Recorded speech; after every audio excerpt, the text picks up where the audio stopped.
Good evening, everybody. Welcome to the Pits of Motor Chaos. It's yours, Dave. I got a special guest, Pro Mod driver Craig Sullivan. How you doing, Craig? Real good, real good. That's good. So, ready for Christmas? Yeah, I am. We're getting through PRI here, and then we'll be on the Christmas holiday and get to start all over again with a new year. So, how'd the Pro Mod run for you this year? We've done pretty good. We ended up fourth in NMCA and won an event or two, so we were pretty happy. I gotta say, that's a real neat looking Pro Mod, man. Thank you. Thank you. Get a lot of compliments, sell a lot of T-shirts. Yeah, that Pro Mod definitely stands out, man. It doesn't stand out enough to have a sponsor, so that's what we needed to do. Is it needs to stand out more so we can get a sponsor. Well, if there's anyone listening right now that wants to sponsor Craig, there you go. Yeah. Now, so how did you get into drag racing, Craig? My father drag raced, so I just kind of followed along in his footsteps. So, what year did you start drag racing? 83, my senior year in high school.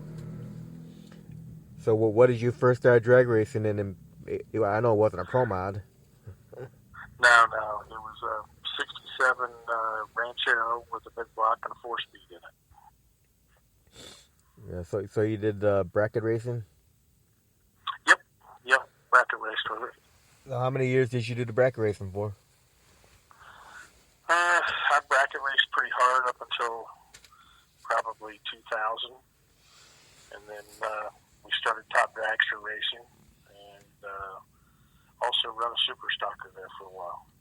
We set the national record with NHRA in GTF automatic, which was a fox-bodied Mustang with a 352 Cobra Jet in it. Nice. Now, when you did bracket racing, did you have any success with bracket racing? Yeah, we had a 27 Roadster we won quite a bit with, a couple of dragsters. You know, back then you won a 20 grander and you were doing real well. There was not many $1 million races or $100,000 races. I think those guys have taken it to the next level. So, what year did you purchase the Pro Mod? Bought it 4 years ago.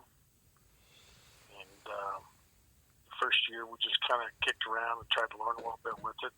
And our first year running competition for a championship, we finished 6th in NMCA. The following year we finished 5th, and this year we finished 4th. So we continue to do better every year. So, what is the make of that Pro Mod? Excuse me? What is the make? What kind of car is that? It's a Vanishing Point built car, and it's a 1969 Daytona. Now you're running blown alcohol?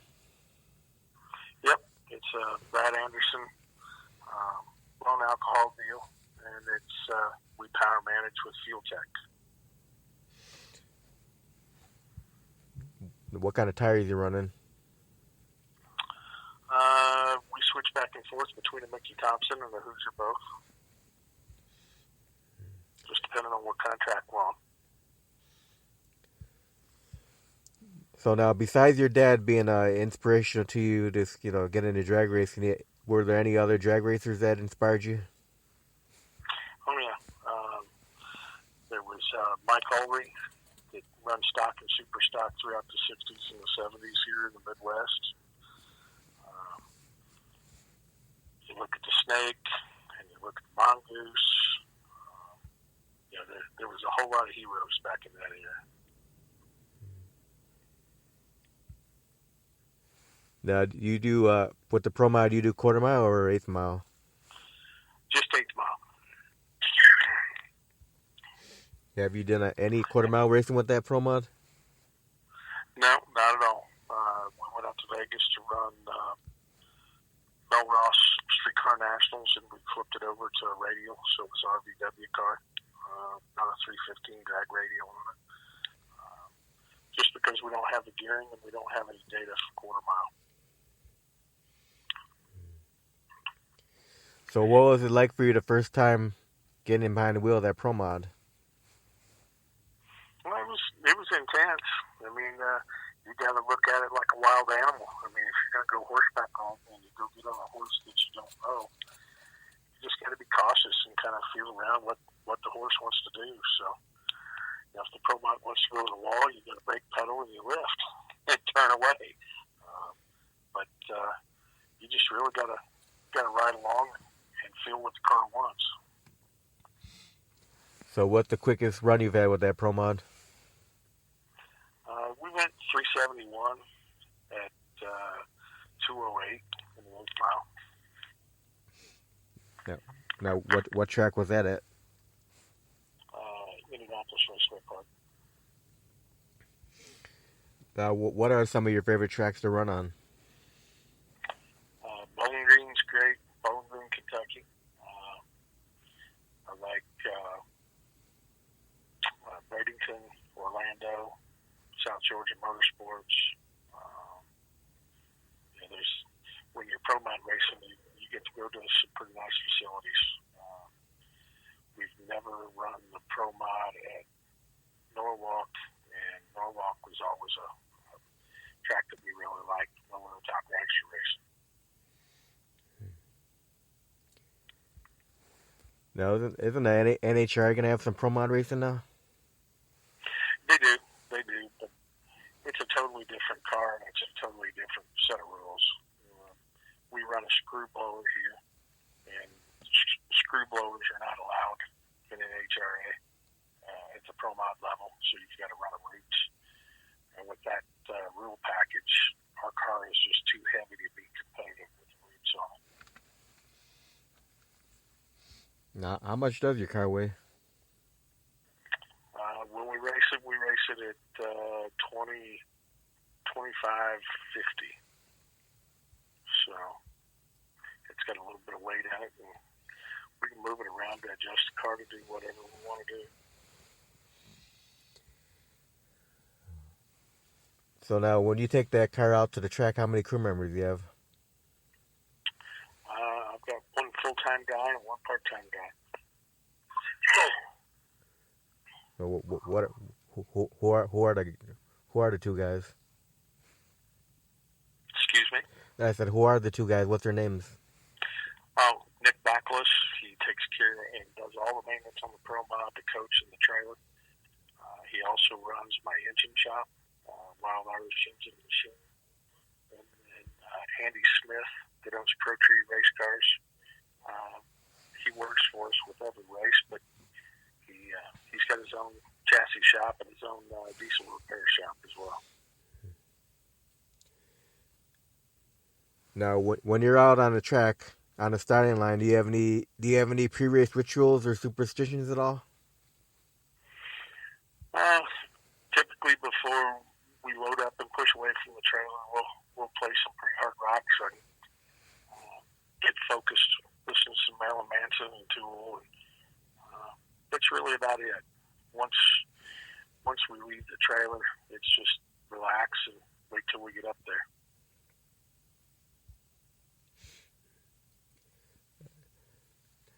Now, is that car painted or is it a wrap? No, it's a wrap. It's done by Kryptonite Customs out of Tulsa. When you look at the Pro Mod deal, you're pretty likely to see it once or twice. And if you were to paint something like that, it'd take you out for the entire season. And with Kryptonite, I can call them and tell them I need a left side or I need the left front corner. And they can print that and send it to me, and I can put it on. All right, now, Craig, what kind of preparation goes into getting that Pro Mod ready for a weekend? There's quite a bit. Nick's got all four wheels off of it, checking all the bearings, checking the brakes to make sure that the car will stop and rolls easily. We check the ring and pinion every race to see what kind of shape it's in. gets the bearings checked every race, check radios, go through the transmission, make sure we're good there, and load it up and head to the track. Now, where do you get all your fire safety equipment from? At this time, we're on Sparco stuff. I believe with PRI coming up, I think we're going to switch over to light safety equipment. We'll be running their parachutes, their chute launchers, 20 suit, and we've been at the point to where we get some help from different manufacturers. I really wanted to get with somebody that could do the chutes and the belts and the suit, and it all be in-house. And it looks like the folks at Light Safety Products are going to step up and help us with that. Now, after all these years of drag racing, now what still keeps you passionate about it? The competition. It's always the next level. I mean, you take and being a bracket racer or run top guys from Superstock, a lot of people will share what their setups are so everybody can be more competitive. And in Pro Mod, nobody tells you what you're doing, so you got to figure it out. So we were one of the first guys to go to Fuel Tech and run EFI, and we were one of the first guys to run a roots blower with a Turbo 400 transmission. And now all that's pretty common. So us not knowing what you needed in a Pro Mod, and we took what our RVW buddies were telling us and put that to use, and it actually put us ahead of the game. The folks at Fuel Tech, with the screw blower, we run a mechanical injection, but we use Fuel Tech to do all the power management and data logging. So it's been a great partnership. So now in the off season, are you going to do much work on that car at all? Actually, it's sitting there tore down. Sunday after PRI is over, that car's going to Larry Jeffers Race Cars, and they're going to do some carbon repair on it. Excuse me. And when they get done, the folks at Kryptonite are going to pick it up and rewrap it, and then we'll get it back and we'll put it back together. Now, how many events are you looking to run next year? We'll probably run about 18 to 21 events. It's a pretty full schedule. So now, what would you consider to be some of the milestones of your drag racing career so far?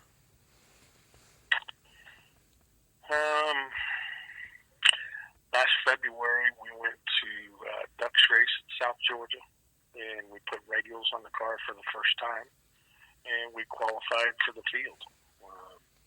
And when you look at Ducks 2 races, No Mercy and Lights Out, the brain trust is pretty deep in a lot of pit areas. You'll have guys like Phil Schuler, Jeffrey Barker, with Stevie Fast, and it's just amazing how many people from different types of racing are there, putting their effort into it. It's not odd to see 3 or 4 Top Fuel guys from a pit crew helping some of these RBW guys. So I'd have to say Lights Out and No Mercy. The Indy race here this year was real good because we went faster than ever. We'd come across a tune-up that seemed to work pretty well, and at 4 cars we broke a center section in it. So we got put out there, but it's leading us into next year that ought to be pretty epic. So what's been one of your most memorable races so far? I'm going to have to say Indy this year, just because we were fast. We were fast, the fastest car every round except for the round we broke. So, and I think we qualified 5th or 6th there. So, in race trail, we were more prepared than we were for qualifying. Now, throughout your drag racing career, have you had any accidents?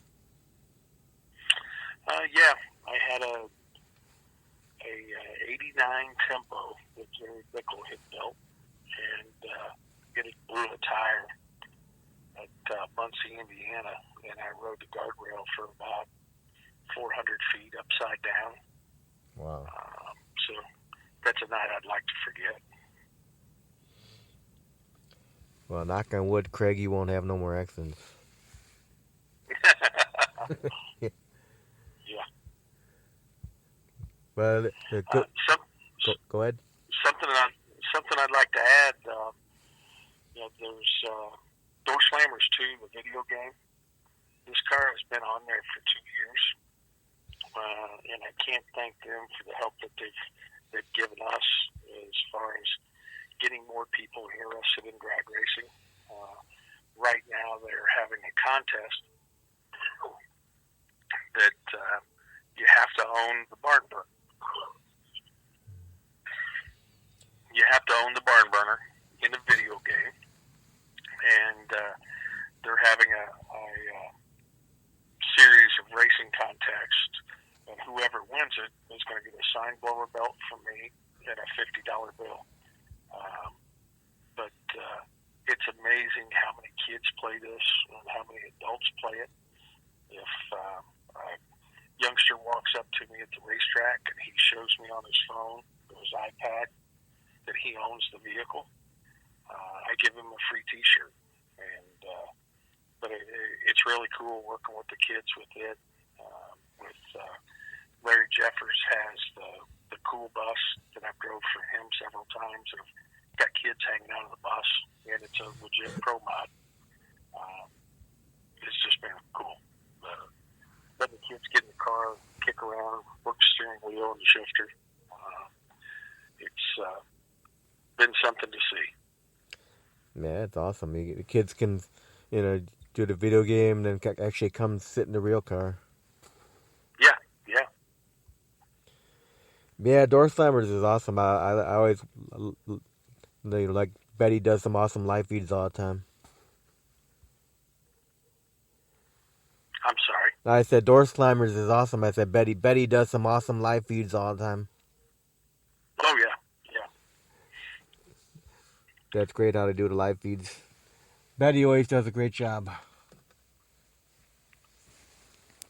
Now,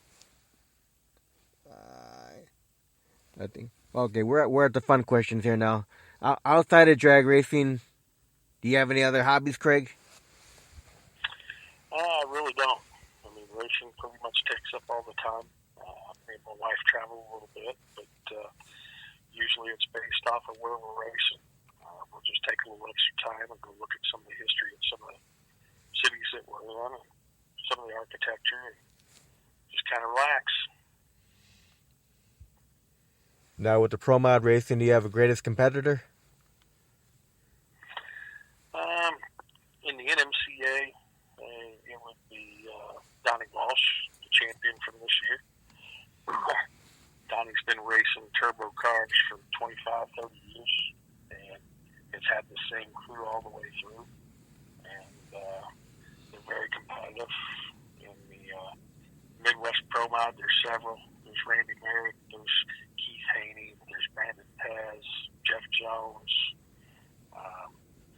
There's always competition everywhere. But those are the guys that you really got to get after it when you're up against them.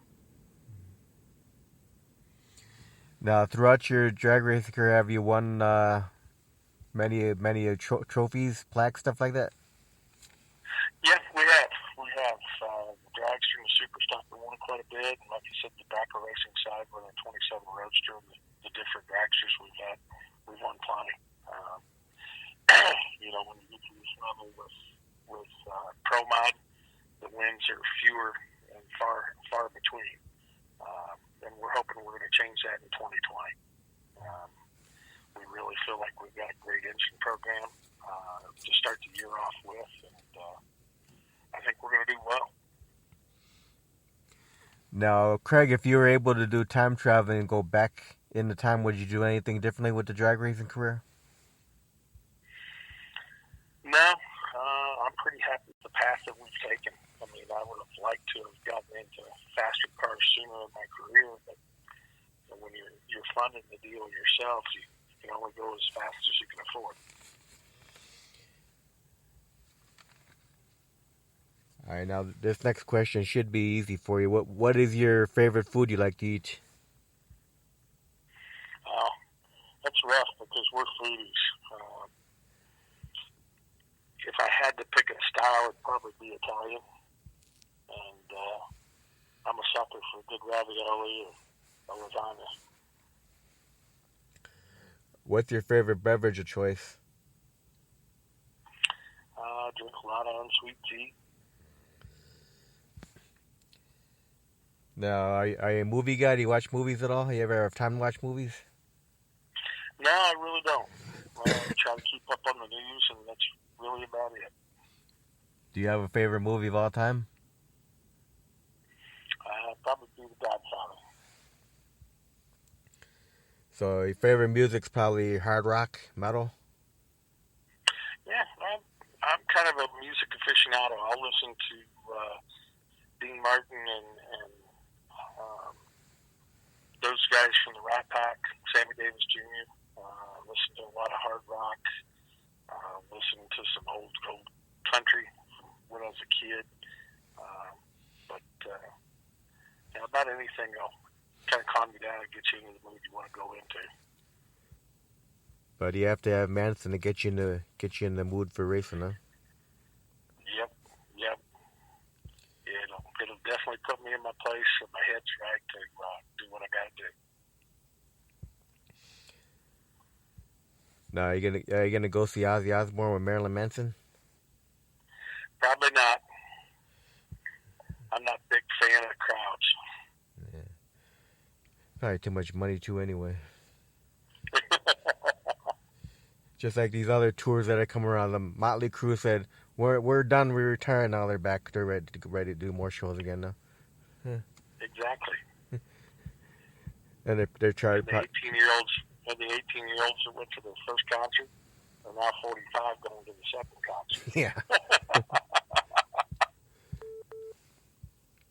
Now you know they're charging arm and leg for these tickets to see Def Leppard, Motley Crue, and Poison all together, and it's probably like $300 a ticket or something. Yep. I would imagine so. Yeah, skip the concert, just go watch drag racing. There you go. A lot cheaper. You can bring the whole family to watch drag racing. That you can. All right, so now, when you were a kid, Craig, what was your favorite cartoon when you were a little kid? Favorite cartoon? Yeah, what was your favorite cartoon? The Flintstones. Yeah, I don't think I ever had anyone say the Flintstones. I always get Bugs Bunny, Roadrunner, usually that kind of stuff. Yep, not the Flintstones. Or Speed Racer. Yeah. All right, when you're at the track on a race day, do you eat regularly, or do you eat light and wait till races are done? Nah, I eat light all day. I'll probably eat 5 times a day when we're at the track. It just won't be very much. Then at the end of the night, you have a big meal? No. It just kind of gets me through the day. Cool. So, all right, what's been one of your most embarrassing moments on the track? It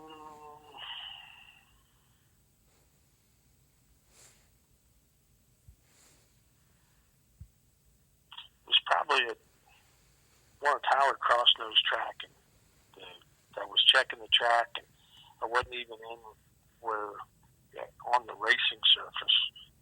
I was just kind of next to it, and the track was so sticky up by the wall, it pulled my shoes off my feet. So that was kind of awkward. Now, Craig, if you weren't a drag racer, do you have any idea what you'd be doing? No, I don't have a clue.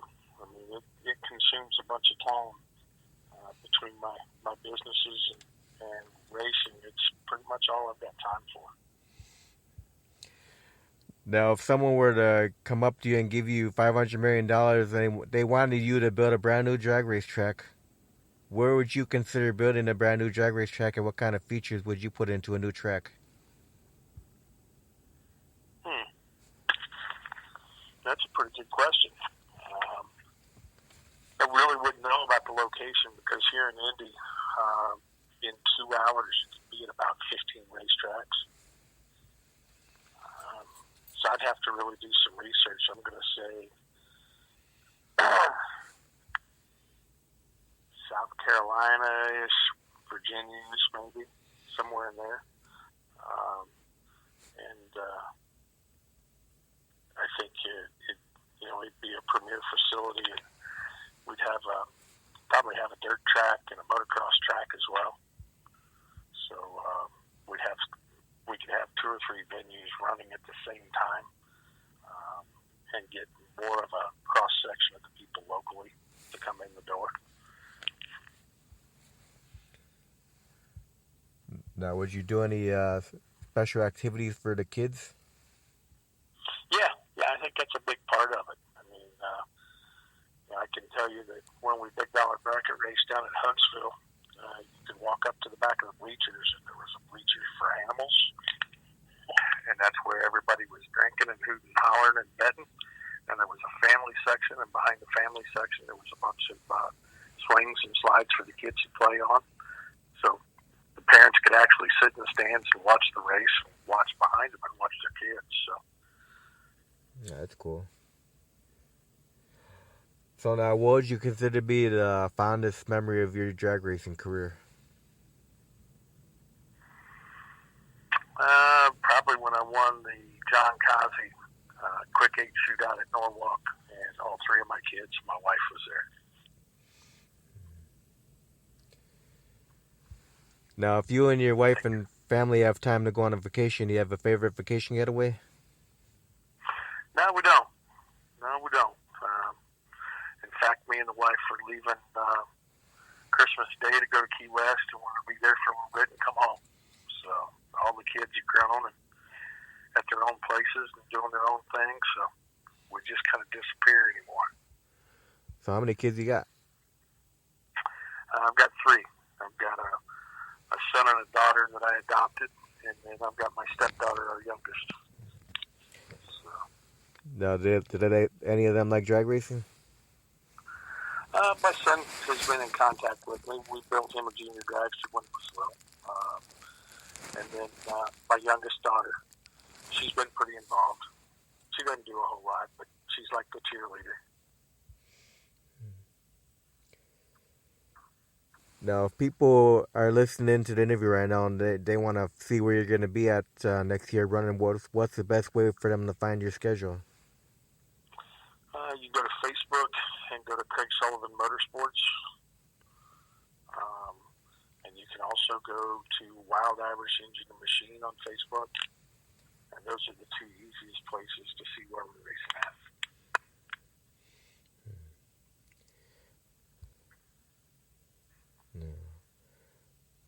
Now, how important do you think it is for families to come out, bring kids on, watch drag racing in this day and age? I think it's extremely important, and that's why when we are available at the track and got all of our service work done, if somebody comes up with their kids, the first thing we do is try to put them in the car.